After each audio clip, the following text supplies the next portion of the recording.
Hey, what's up, folks, and welcome back to the channel today for another special coverage of the Lord of the Rings of Power, which today we're going to be covering episode 5, which this episode is titled Parting.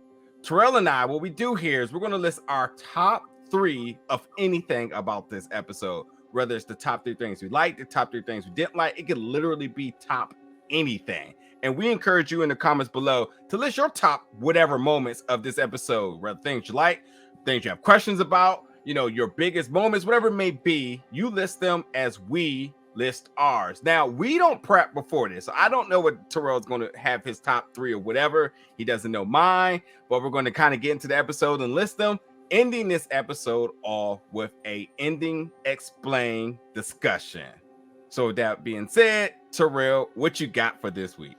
I got it, right? So I'm going to be talking about the top 3 moments of the episode of episode 5.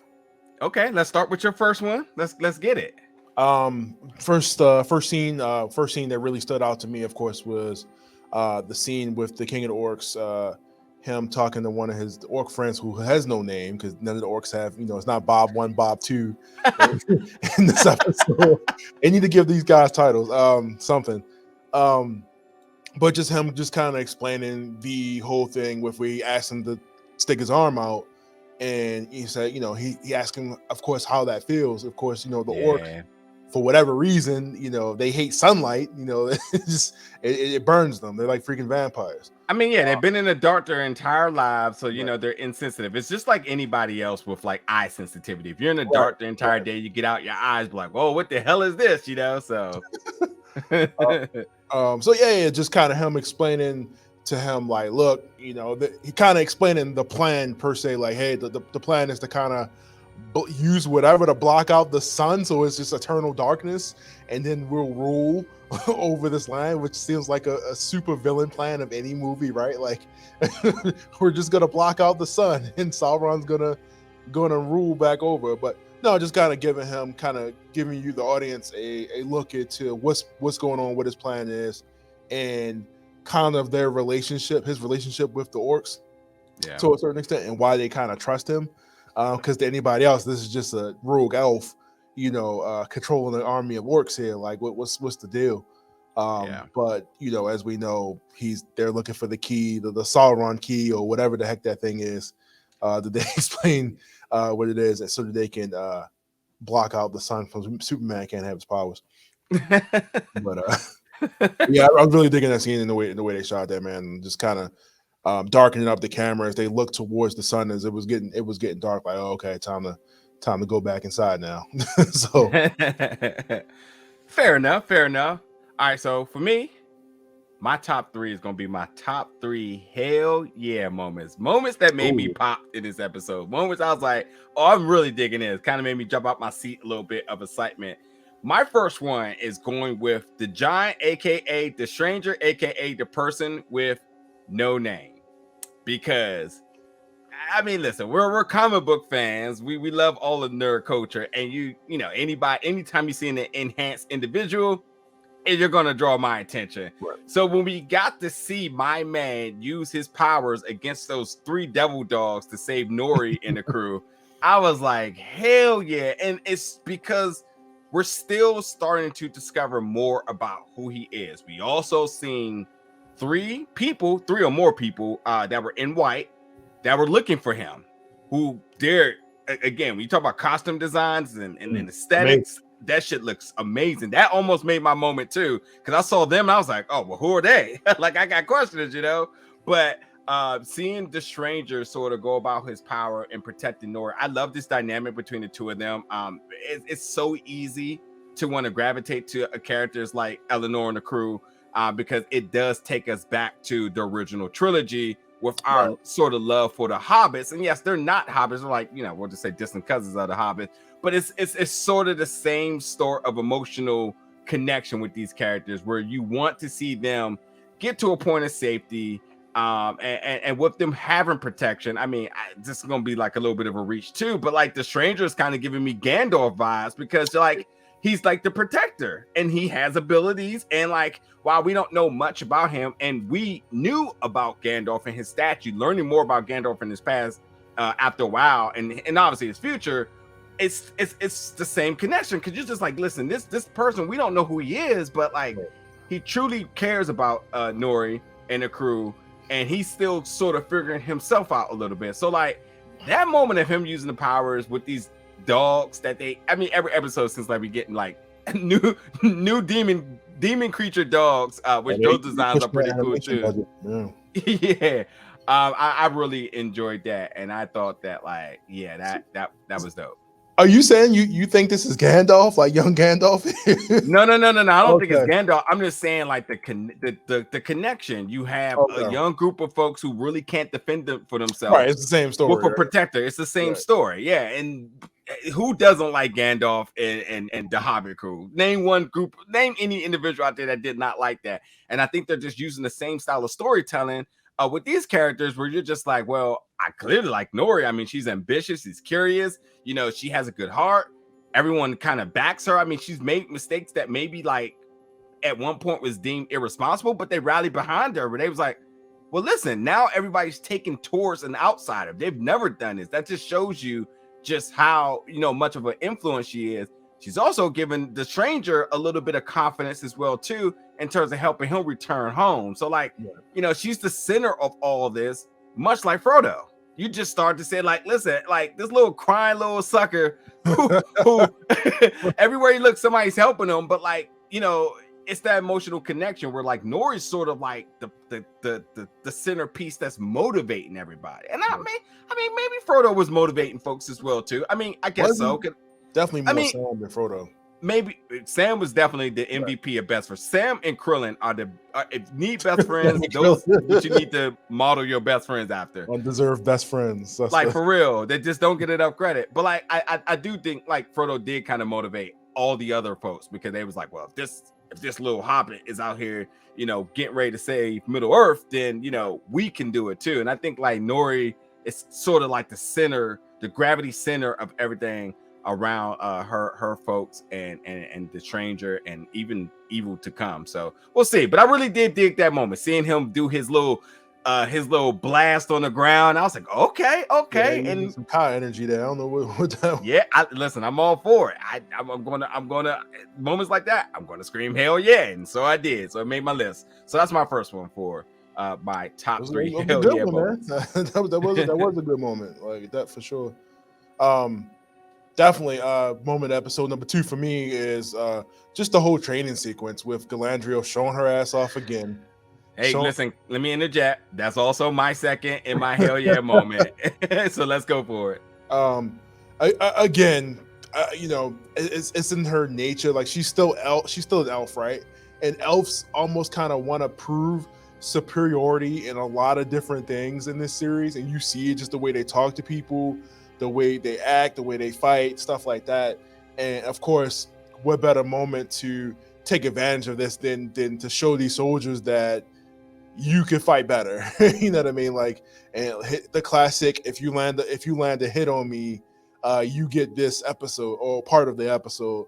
I thought this was really cool just to see how fluent elvish people fight. You know, and herself, her own fighting style, because we get to see a preview of that in like the jail cell where she like disarms the guards and like throws them in the jail cell. Well, I thought this was pretty cool too, man, just to see how she's able to fight off six or seven different people with like a sword, 2 swords. So I mean, if she could fight like this, then I can see how the rest of an elven army would fight. You know what I mean, against any threats or anything like that. I mean, and obviously, if you've never seen any lore of Lord of the Rings, then like you're probably like, okay, to your same sentiments. But we have we have seen it in, you know, the original trilogy, the Hobbit trilogy. On screen, we've seen how the elves get down, and I think like to expect different here, it's kind of blasphemous. Which, if I can get in here real quick, to my point, I say this was my hell yeah moment because one, Galadriel was badass, schooling everybody. She definitely had to come at me, bro moment, right? And yes, you land you score a flesh wound, you get a promotion. Sounds like easy doing for these folks that's just like, oh, of course I could, you know. But I think to kind of really get in particular with this, I really love the moment where she sort of took my man's sword and then pointed it back at him and was kind of looking like, see what I did there? You know what I mean? So like, I like that. But what I really liked was how this moment literally is a shut up moment to everybody who complained last week, who probably going to complain this week. Because it was like, for sure. How did Galadriel get out of all those guards? If they're supposed to be like the top experts, like how could one person with no weaponry disarm all those folks? Again, I think you have to build this character up to be revered, to understand that, like, even as we see her as an adult that's chill, that's just sitting on the shell, that doesn't have to fight. What she did fight in the Hobbit trilogy, which I think some people forgot, but like understanding, like, oh, she can get down if she needs to get down, and this is just the seeing the makings of that from the beginning. So whether she has a weapon, whether she doesn't have a weapon, whether she needs your weapon, whatever it may be. And I also think she showed mercy. She definitely she definitely was like, okay, I guess you got me, no problem. As a wink, you know, as to like, yeah, we're going to get my man in here one way or another, you know. So but the choreography was solid, and it was. Either way, people are going to be mad about this, but I enjoyed it too. As my hell yeah moment, like the come at me bro mentality from Galadriel was hella dope. What else, Anything else you wanted to add on that one? Nah, man, like you said, I mean, definitely going into the choreography, like however I don't know how many times they probably had to retake that scene because they had to fight their way through obstacles and make the obstacles do things, you know what I mean? So I was just thinking in my head as I'm watching this, like, man, how many times they had to recut this, or, you know, this all like, you know, all one shot. It wasn't one shot because they were cutting scenes, but how many times they had to do it. But it was definitely well choreographed, man. Definitely one of my favorite moments, like I said, in the episode. Yeah. No, for sure. You want to go to your top three? Your number three, should I say? So I feel like a lot of the episode has to deal with a lot of the characters feeling betrayed, or definitely it's a lot of that. It's kind of like the resolve of that through the episode. Yeah. But definitely one of those moments for me was the whole scene with Captain Elendil dealing with his son. And, you know, after knowing what his son did, you know, why would he let him on the ship to serve? Like, they going out here to fight. This is not a game. Like, this is not something that he wanted to do. He made it well known in 2 episodes. He let him know at the table that he wanted to do something else. And now he's like coming back to Baghdad. You know, what can I do? How can I serve? I'm feeling the spirit now. I want to serve the country. What could I do? Nah, it's too late. You had your chance. It's over.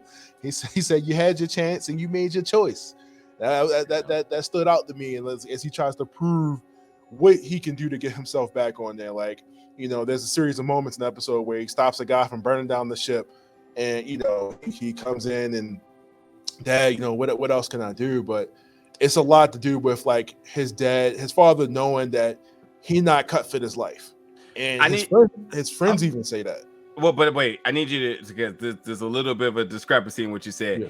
He technically did not stop the guy from burning down the ship. He tried to be a stowaway. It was a mistake. That dude tried to like go back and snitch in a sense. And I feel like they were kind of colluding with one another. Right. But like that just shows you like he was trying to figure out one way or another how he was going to be a part of this. So he was like, listen, I'm just going to just hide away, or be a stowaway, wait till we get at sea and be like, oh, where am I? Become a liability. Yeah, you know, and right. And I think, like, you know, his ambition to want to be a part of this is questionable. Obviously, you know, with them having 5 ships, now 4 because of this, you know, you realize, like, you know, and again, this is a character that we see, again, the origins, knowing where this character ends up, at least I do. And I like this sort of like trouble / humbling discovering beginnings to understand that like some of the most important figures within all of the lore really had troubling beginnings, where like almost circumstantial reasons got them into becoming who they ultimately become. Right. You know, and this is another one. Nobody starts off with, hey man, I just want to do this, because that's boring. Nobody wants to see that, right? Like, you gotta have some type of, we want to see the struggle. We want to see you kind of overcome the thought that, hey, this is hard, because you gotta relate to the audience too, right? Like, we're just regular people. Like, nobody's going to jump on board and say, hey, I want to fight for my country day one. You know, I feel like the same thing is with, you know, people join the military. Like, you know, hey, nobody wants to do that. You know what I mean? Like, it's other things that you want to do, but yeah, like I said, I really like that the whole relationship throughout the episode, and how he's just kind of trying to make right with his dad. Like I said, after getting him and his friends put off the ship, who again, they're still pissed about that because they lost a job, and they legitimately wanted to serve their country and go out to sea and do whatever, and they wound up costing them that. So I thought that was a really great moment episode. I'm glad to see that kind of get past that, and we kind of mend that father-son relationship, and hopefully them bringing him onto the ship doesn't cost them any lives, which, you know, probably foreshadowing, but we'll see. But yeah, so go ahead. No, I was just saying I really love that moment in the episode. Okay. For my last of my hell yeah moment, just in case you didn't realize, my second one was also with Galadriel as well too. But my third one is it was a little bit of a surprise, but afterwards I was just like, okay. It was with Theo when he gave the sword to Arendir, which at that moment I'm like, oh shit, for real? And like, I'm thinking, I don't know what I thought the response was going to be, but when he was so calmly like, well, I've seen this before, and he moves the shrine aside, he's like, Sauron, here he is, and there's that thing right there, and you know, it's a key. And Bronwyn, who is king, by the way, who's, you know, trying to figure out her rule and protection of her land and her people, you know, realizing that these things, I feel like Theo has to be like the most coincidental character of events. And like, we see this happen, and then you look over across the wall of the tower, and you're like, this was there the whole time. Oh, wow. Yeah, I mean, very coincidental. But like, war is coming. He said his days or hours away. And decisions have to be made here. And I think with them having this, and much like I said last week, in terms of like how coincidental that this is eventually someplace they were going to go eventually, but not knowing that they were going there and we're going to find the key, you know, the sword key. He hasn't activated him, so we still don't know the connection with Theo and the sword. But he has the key. And now that everyone's aware of this, especially Treadwheel, which we got to see a very dark past of his, which starts to make you wonder if Treadwheel has some form of connection with this sword, and we see that he potentially had to sacrifice somebody in order to plead his allegiance to Sauron, which you saw in that flashback scene where everything kind of connecting here. It makes me think, what is Theo's connection here? Like, why is he able to activate the sword? What type of connection does he have with Sauron? What does that mean? And you know what people have been rumoring, right? What? One of them going to become Sauron, like an embodiment of Sauron? No, heck no. Of course not. No. They're thinking that, listen, Theo may potentially be an elf. Yeah, I mean, I thought that was the dude's son, right? Like, where did you, if you think that I'm only saying that just because like they don't really give us the information that he was already there prior to that, and we know he's been guarding that place for a long time. Like they've been guarding that you know, watching that town for a while. Right. But see, it's not a known thing, because if Theo is an elf, that also is complete exile of the land of man. Like, they don't want elves around, so he has to be protected if he is an elf. But what you're also not getting, the big picture here, if he is an elf, well, who's his father? You assume, oh, it's got to be it's got to be Arendir, because he's the protector. What if it's not? What about if it's Adar? What about if it's Adar, the dark elf, who's been exiled from his people? Where did he start from? How did this all come about? That'd be awkward. But see, understanding that he's obviously a dark elf, obviously has pledged his allegiance to Sauron, obviously doing his work. He is the father of the orcs. But then this random boy can activate this key. What's the connection here? It has to be something dark, much like Treadwell's been saying. So that's why that moment was like, hell yeah, because I'm like, okay, now this is really starting to become something special and something crazy that I can't wait to see what happens next week. So I found it weird, man, how quickly people are willing to just pledge their allegiance to Sauron and Adar. Like, hey, man, we get it's benefits. protection. And listen, people are just like, listen, it's survival. Every decision you make can be either detrimental to you and your folks or survival. And I think that's where we see in a lot of these type of storytelling, where like you have to figure out like what's going to be your game plan for how you want to live your life.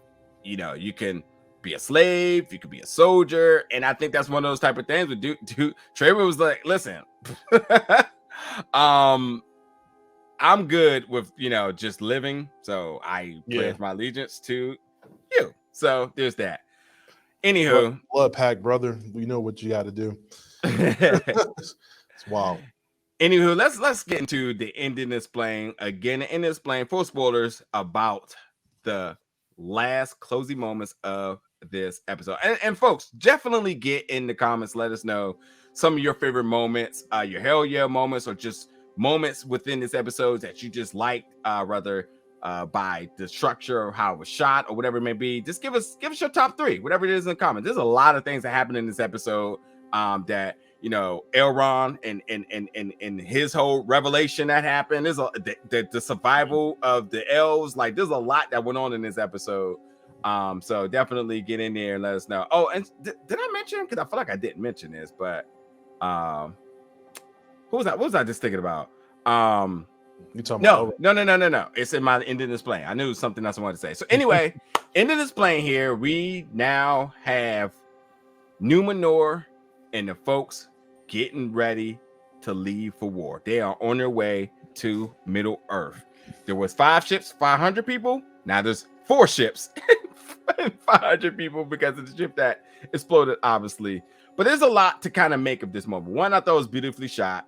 I think anytime, and as much as I love low light shots, I think one thing about Lord of the Rings is when they use these big, bright, glaring, sort of just very it gives you that really big fantasy what's the word I'm kind of looking for here, but I like that like mesmerizing, glamming look that they give through all of the Lord of the Rings, whatever it may be. And you know, that shot of them walking through the city of Numenor to when Galadriel got on the ship, like all of it was just, these last few moments were just every bit of the money that Jeff Bezos paid for this. But yeah, Galadriel, obviously, and I'm gonna jump around just a little bit here. Galadriel walking on the ship was a big moment because she got the respect and the command of man, which 2 episodes ago they was like, get her out of here. And now everybody they acknowledge her, they respect her, they're waiting for her command going forward.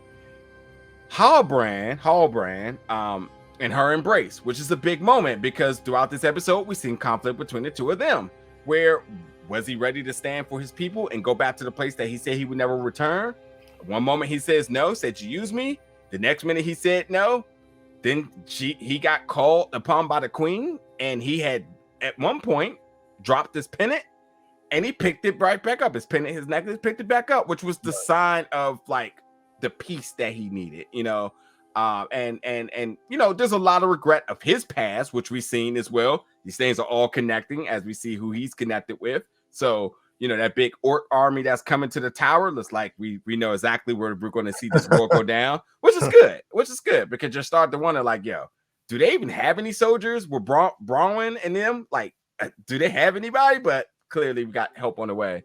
But yeah, this is what he needs to do. He has to kind of battle all of this past trauma that he has to get back to find peace. And that is why they have that moment of them embracing hand to hand, forearm to forearm. It's time to go down.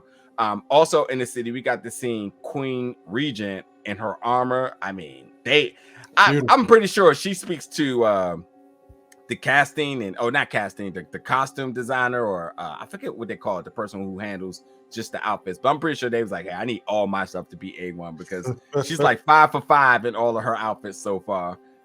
So yeah, you know, seeing her on her armor on the horse was the beacon of reassurance for everybody in Numenor. They see the queen on a horse, and there was a little bit of conflict about that, because everybody was like, why would the queen go? Da da da da da. And sure enough, after she just got warned by her yeah. dad, who was very cryptic. Yeah, about, I mean, don't go because nothing but darkness for you there. It's just true. I mean, he's not saying that's not true, but she needs to be the one to show the folks to rally behind her. It's important that she did this, and that was a dope moment. Now also we see, and make sure I get these names right, because I always get their names right, the foreshadowing of Erin, who sees her brother Isildur,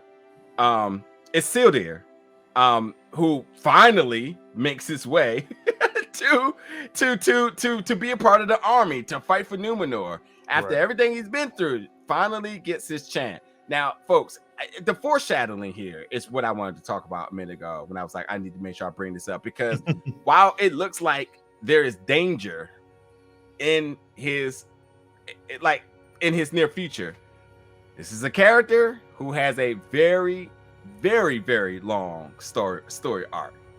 Again, when you look at a character like this, as I mentioned, that's been through so much to just be a part of the army to fight for Numenor, to see all the little mishaps that he had and the reasons why he just kept getting knocked down to get back up, this is the beginning. Just remember this moment of him walking through the city, looking at his sister, smiling, and so on. He has a very bright future of fighting against evil, becoming king, having a bunch of kids. He'll be okay. But and listen, either you know the lore or you don't know the lore. It is what it is.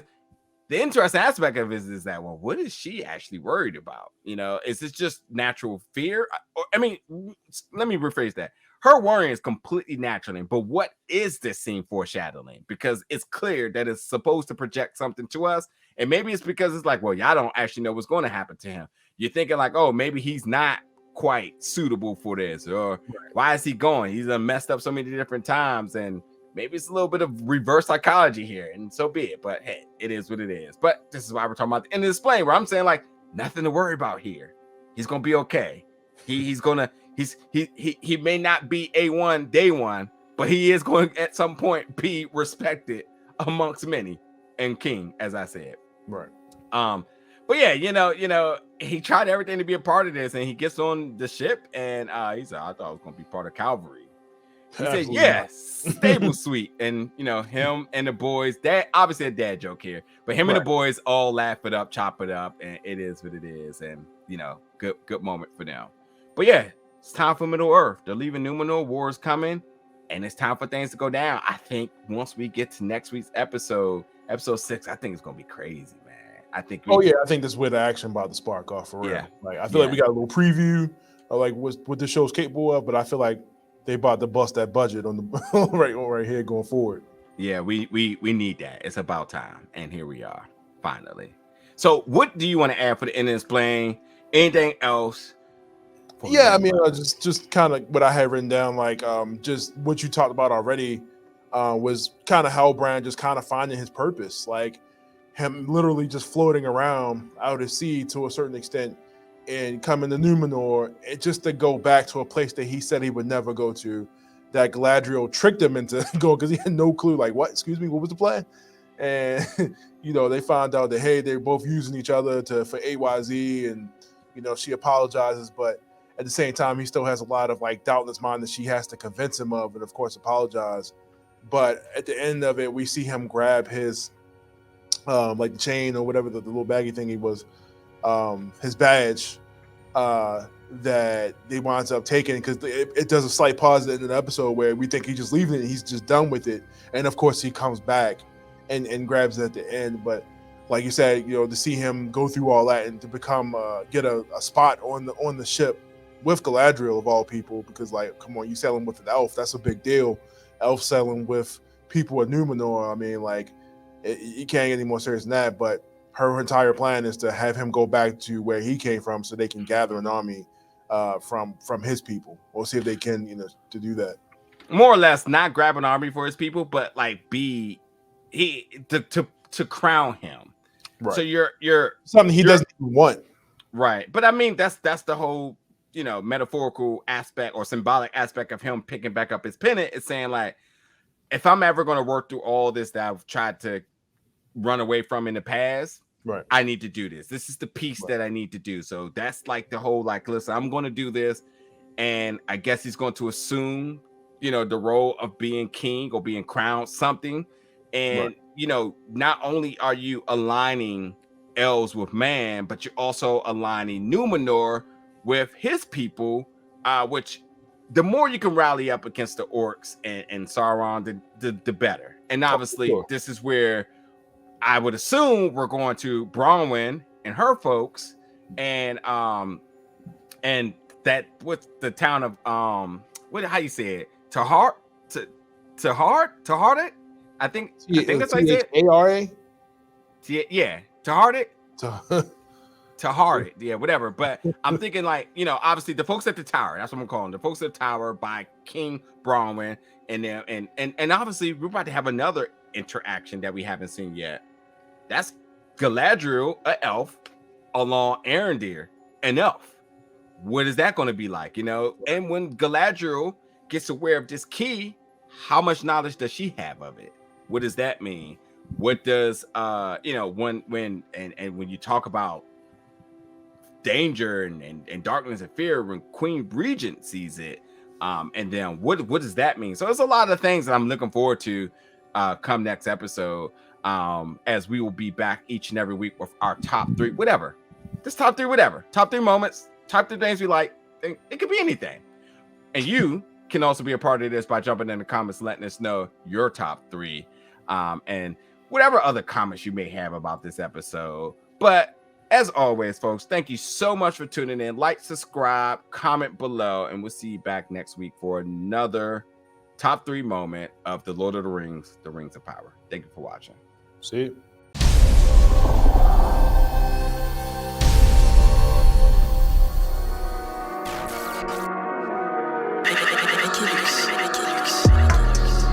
Big old bell.